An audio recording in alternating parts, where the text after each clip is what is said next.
So today, for discussion, we are joined by Eleanor Soo-ah, who is Associate Curator for Korean Art at the Metropolitan Museum of Art. Her research focus is on the arts of Joseon, Korea, and Qing, China. She joined the Met in September 2019, and prior to that, she was the first curator of the Korean collections at the British Museum. And at the Met, she curated shell and resin, Korean mother of pearl and lacquer, and jegi, Korean ritual objects. And her most recent curation is Lineages, Korean art, upcoming at the Met in November this year to celebrate the 25th anniversary of the museum's Arts of Korea gallery. So please take it away.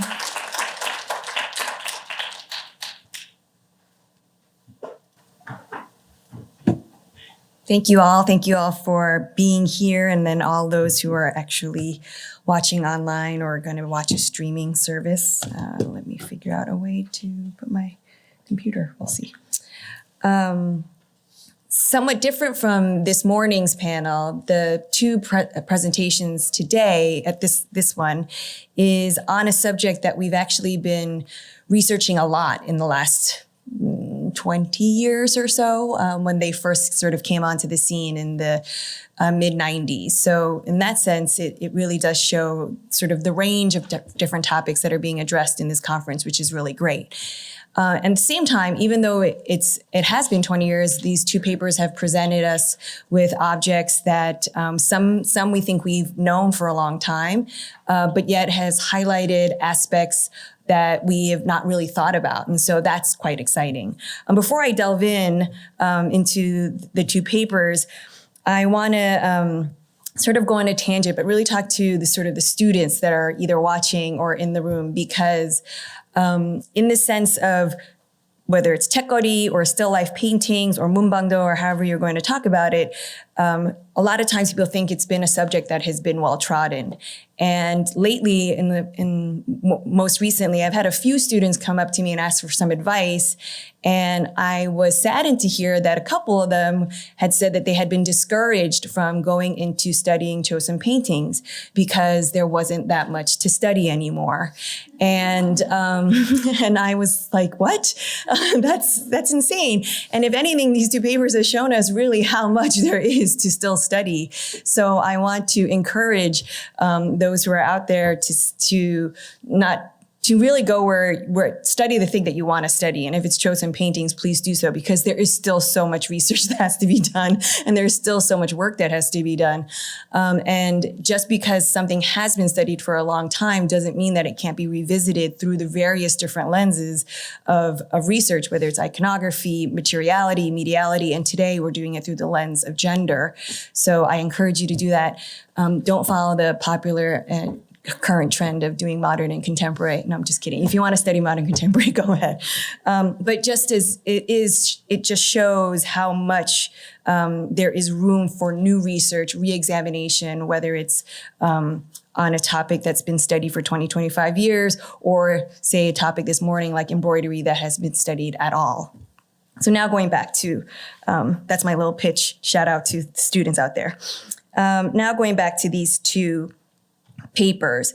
Overall, these two papers are looking at works that can be broadly categorized as still life painting, since they depict objects. But as Professor Shin Park was saying in her introductions, it's really two very ends of a spectrum, or the spectrum is quite wide and large.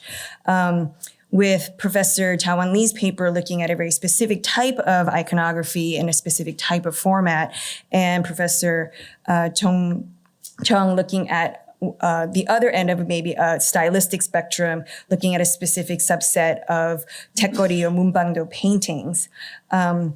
While they're very different on this spectrum, there are things that obviously connect them, and this is why they probably were paired into one panel. that they are looking at works at the same time period. This is all late Joseon. They develop out of the interactions with other culture and media. And in that sense, again, it shows really how these different kinds of interactions or a social environment can actually produce a wide range of objects and types, and that we have to be very mindful of the grandness and the sort of the spectrum that can exist, whether it's from, the last few decades of a century or a certain type of form that we're looking at. So again, while there are things that connect them, they are also vastly different in their forms. And so I want to again say, through the pioneering work of Kay Black and Kumja Baek Kim, and then again, a lot of the scholars who are here, like Professor Chung and Professor Sung-Lim Kim, and the next generation of scholars like Soo-ah and McCormick and Professor Cha-Won Lee, there's been a lot of foundational groundwork for these objects to be examined, particularly about Joseon Munbangdo and Taekori. Such as we know a lot of the iconography, we know the social historical context that lead to the emergence of these paintings. And that's what Professor Cha-Won Lee briefly introduces at the start of her paper. But then in looking at the very different type of imageries, these two papers illustrate a welcome development in still life painting, and that's the need for more specificity. We need to be looking at these sort of subsets within this one genre should we even be pairing some of these objects with other objects just because they are depicting objects? So one paintings and other paintings because they're depicting objects. So what are the groups and the subcategories of still life painting that need to be more carefully examined and teased out? What is the terminology that we should be using when we're thinking about these works generally and then specifically? In reference to the focus of the conference, what are the specific aspects in the works that interface with gender? And this is what these papers have been trying to tease out. And then also, I've been thinking about, because we are doing something that is both a very bilingual exercise here, is how do we deal with translation of terms? For example, the terms folk and sexuality in English hold connotations that differ from a context of 18th and 19th century Joseon. So in that sense, when we're grappling with categorizations and groupings, but then also dealing with an extra level of translation. These are sort of larger questions to keep in mind, and I'm not asking either speaker to address to them, but it's just something that I think all of us should be mindful of. For each of the speakers, I have some specific questions. For Professor Cha-Won Lee, I have sort of three questions. When in introducing the popularity of that finding type of Chinese bronze, which is in connection with the Zhouwen Wanding, I have a question about the role of maybe the supposed real bronze. Do you think there is a difference in terms of representation and meaning of bronzes in the embroidered screen versus those in other Munbangdo, because the embroidered images are directly linked to something supposedly real, so via the textual identification and description of that object? Does it matter that it's something that supposedly existed or exists out in the world versus, say, images in Munbangdong painting that are kind of more generic? They're bronzes, they're Chinese bronzes, but they're not a specific actual bronze. Does it matter? Is there something else that's there about something that is real versus something that is generic in some sense? Regarding the color palette, I thought that was really interesting that you had linked it to sort of these earlier forms of gold and silver on dark backgrounds, whether it's the Koryo Dynasty Buddhist Illuminati scripts. It made me think of sort of 17th century gold paintings on dark backgrounds that you see in more of a literati style. You brought up Anjunchik. So what is it about that kind of gold on dark that is sort of driving some of these things? But at the same time, I thought it made me also think of a couple of examples. Specifically, the National Palace Museum has a painting of archaic Chinese bronzes, and it is not gold on a dark background, but in red and green. So it's interesting that in the painting version of it, it's in this very colorful palette.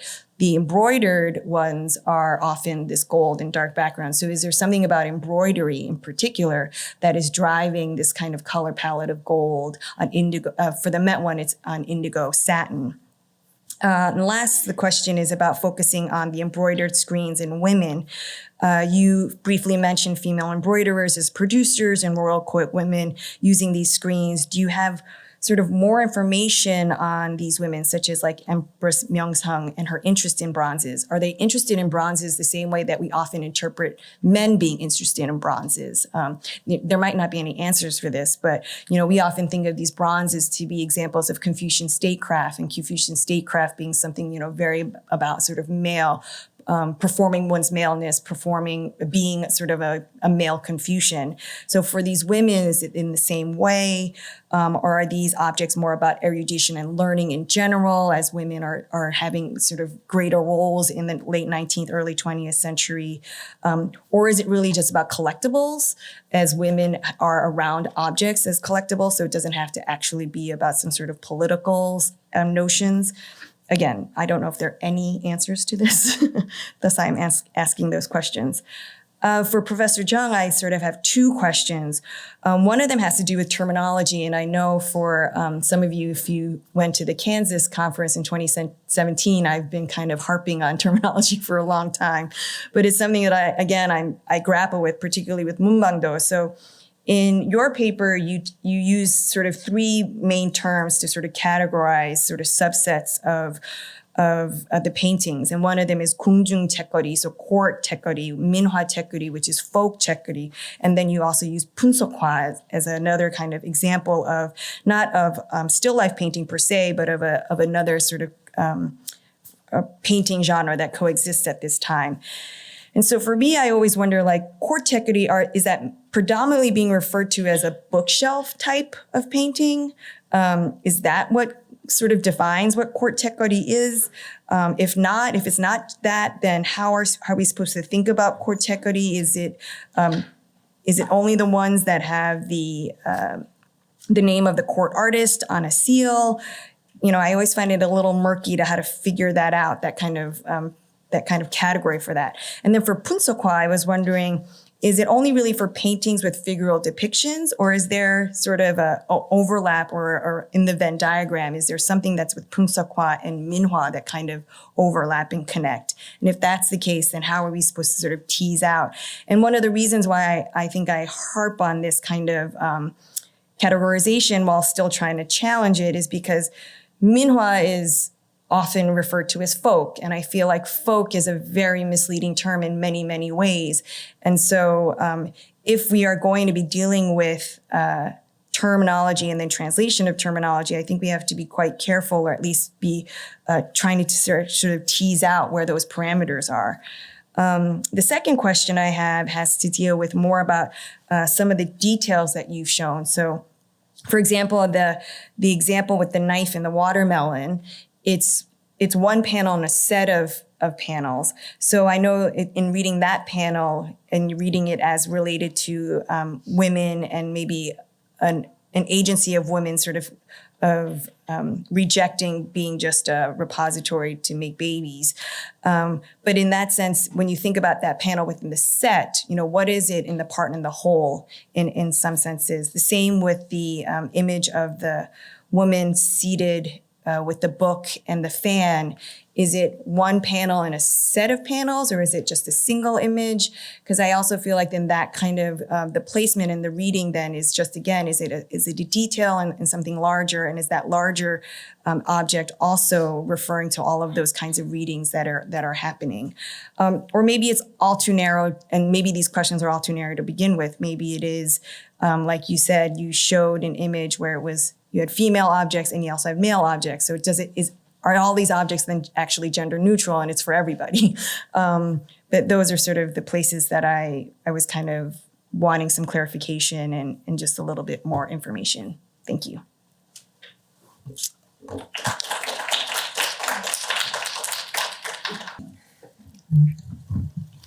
엘리나 현 선생님께서 하여튼 저한테 굉장히 좋은 질문을 해주셔가지고 감사합니다. 제가 이제 좋은 질문이라고 말씀드린 이유는 뭐냐면은 제가 이제 보충적으로 이제 설명하고 싶은 부분이었는데 그거를 이제 질문으로 이렇게 해주신 것 같습니다. 이제 궁중화 책거리하고 이제 민화 책거리의 이제 구분 문제인데, 궁중화 책거리는 그 대부분 그 책장이 있는 그림이 많고, 그 많지만은 그 책장에 없는 그림도 있습니다, 사실. 그리고 또 이제 거꾸로 또 이제 미나 책거리를 보면은 책장에 없는 그림이 대부분이지만은 또 책장에 있는 그림도 있습니다. 그러니까 다시 말하면 책장이 궁중하냐 아니면 그 미나냐를 구분하는 기준으로 삼기는 어렵습니다. 근데 궁중화 책거리에 그 책장이 많은 그 이유는 뭐냐면은 궁중화가 아무래도 이제 그 공간 자체가 굉장히 이렇게 크기 때문에 거기에 크기에 맞는 어떤 그 병풍을 꾸며서 책장을 좀 여유롭게 활용할 수 있는, 여유롭게 그릴 수 있는 그 여지가 많기 때문입니다.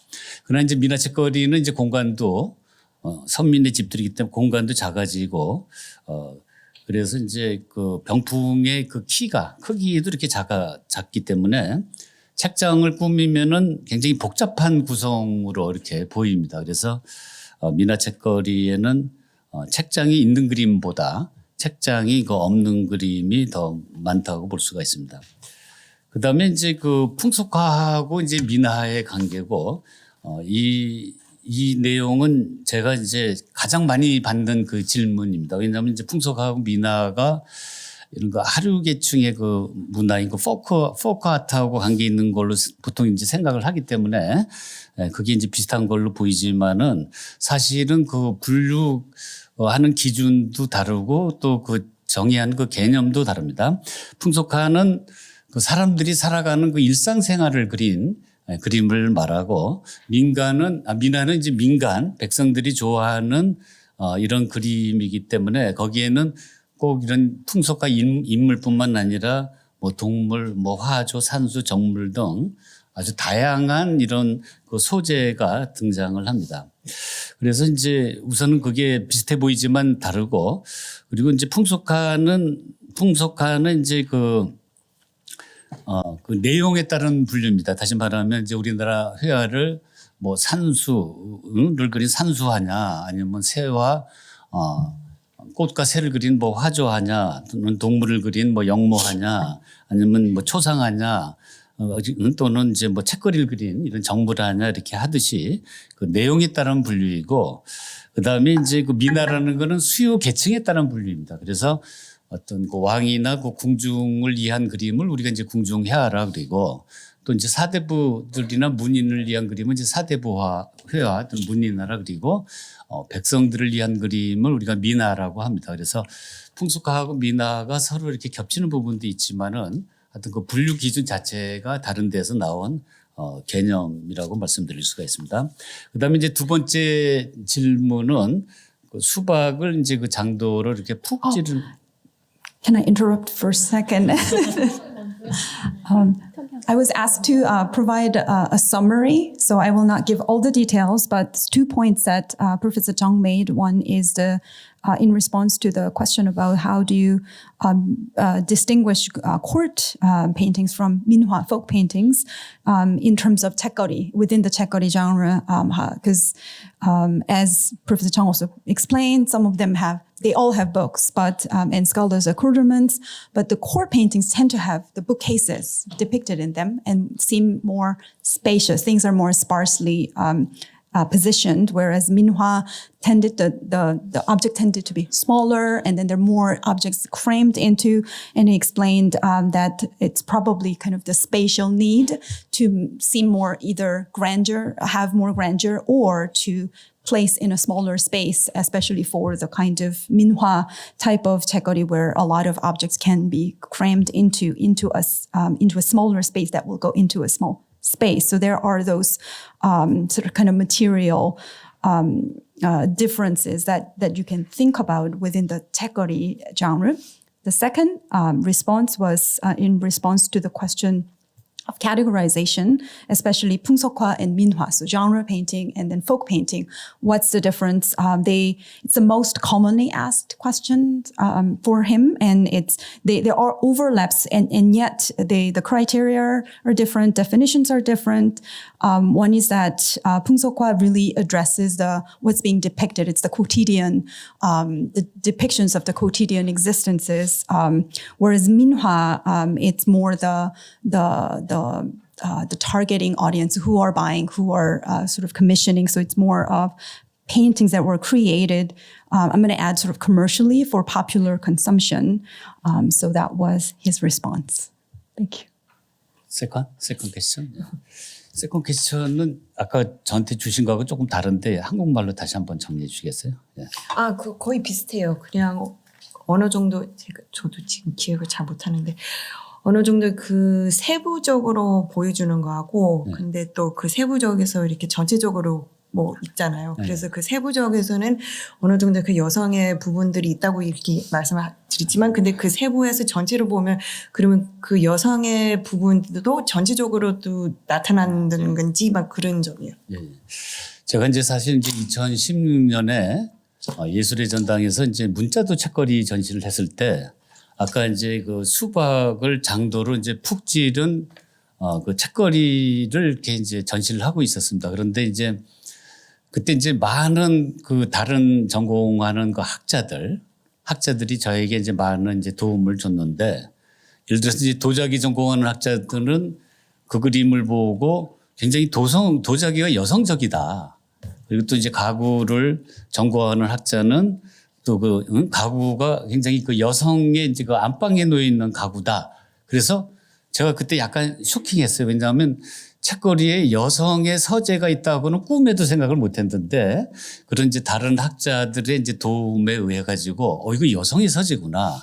그래서 또 이제 가만히 또 들여다보니까 향유병이라고 예전에 이제 그 여성들이 그 머리를 다듬을 때 그 동백기름을 씁니다. 그 동백기름을 담는 그 병이 있어요. 그 병이 이 또 가구에 또 걸려 있고 그리고 또 가구 밑에를 보면은 여성의 신발인 그 비단 신발이 있어요. 그래서 이거는 이제 여성의 공간이구나. 그렇다 그러면은 그 밑에 있는 수박을 또 이게 장도로 찌른 거는 이거 도대체 이게 뭘 의미하느냐. 다른 그림에서는 전부 다 아까 보여드린 것처럼 그 위에를 이렇게 잘라서 씨를 드러내 보이는데 이런 엽기적인 그림이 또 왜 나오냐 했더니 또 어떤 국문학자가 와서 그런 얘기를 하더라고요. 조선 후기에는 여성의 문인과 여성의 성리학자들이 활동을 했다. 그중에 여성 성리학자의 한 분이 바로 우리 임수아 선생님의 그 조상이에요. 윤지당. 네, 그래가지고 제가 이제 거기에 힌트를 얻어서 그 해석을 하게 된 겁니다. 제 스스로 한 건 아니고 전시했을 때 제가 이제 거기에 공간에 오랫동안 머물고 있기 때문에 많은 사람들이 도움을 줘서 이렇게 해석할 수 있게 된 겁니다. So in response to Eleanor Hyun's question about how can you give us more explanation about those two specific portions that you focused on, these Minhwa paintings where there's a tiny woman reader and also a watermelon with a knife stuck in it, a long sort of sword-like knife stuck in it. And Professor Chung's point is that once he attended this exhibit, and it was a 문자도 exhibition, which is painting of characters or letters, sometimes ideographs or characters with lots of images that are added to them. And there he got insights about how to look at some of the objects that he hadn't really paid attention to. For example, silken shoes or vase containing tea seed oil used for women's combing and brushing and other things. And there were also other kinds of interpretations, especially things about how to contextualize women in sort of a study or a scholar woman and whatnot. So it was through his conversation with other scholars that attended these exhibitions that really inspired him to explore these more daring interpretations of these things. Okay, so I will answer Eleanor's question too. So first of all, thank you so much for your fascinating summary of our presentation and then the questions. And I also agree with Eleanor that there are so much to research on Joseon period artwork. And so the first question is about the rare and generic form of the Chinese bronzes for screens that I shown in my presentation and versus also 책거리.